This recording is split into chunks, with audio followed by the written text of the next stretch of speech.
مسند امام احمد کے اندر روایت موجود ہے، حدیث نمبر 9673، اور راوی کون ہے؟ ابو ہریرہ رضی اللہ تعالیٰ عنہ۔ لوگوں نے ابو ہریرہ رضی اللہ عنہ کو بھی بہت بڑا برا کہا، محرم میں خاص کر ان سے بھی نفرت کرتے ہیں، اور ایسا نقشہ پیش کرتے ہیں جن میں صحابہ الگ ہیں، اہل بیت الگ ہیں، ان کی آپس میں کوئی محبت ہی نہیں، کوئی پیار اور تعلق ہی نہیں، جھوٹ ہے سارا۔ یہ ایسی محبت کی روایات ہم تک پہنچانے والے کون ہیں؟ اس حدیث کا راوی ابو ہریرہ ہے رضی اللہ تعالیٰ عنہ، اور حدیث کیا ہے؟ حسن حسین رضی اللہ عنہ کے بارے میں رسول اللہ صلی اللہ علیہ وسلم نے فرمایا من احبہما فقد احبنی، جس نے ان دونوں سے محبت کی اس نے مجھ سے محبت کی۔ جو کہتا ہے نا میں نبی علیہ السلام کا محب ہوں، وہ آپ کے نواسوں سے محبت کرے گا۔ جو آپ کے نواسوں سے محبت نہیں کرتا وہ رسول اللہ صلی اللہ علیہ وسلم سے محبت کر سکتا؟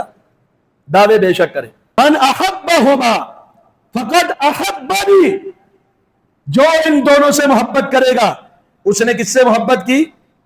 مجھ سے محبت کی۔ ومن ابغضہما، اس کو بھی بڑے غور سے سنیے گا، جو ان دونوں سے بغض رکھے گا، جو ان دونوں سے نفرت کرے گا، جو ان دونوں سے دشمنی کرے گا، فقد ابغضنی، اس نے مجھ سے بھی بغض رکھا۔ ان سے بغض رکھنا اپنے ایمان کو خطرے میں ڈالنے کے مترادف ہے۔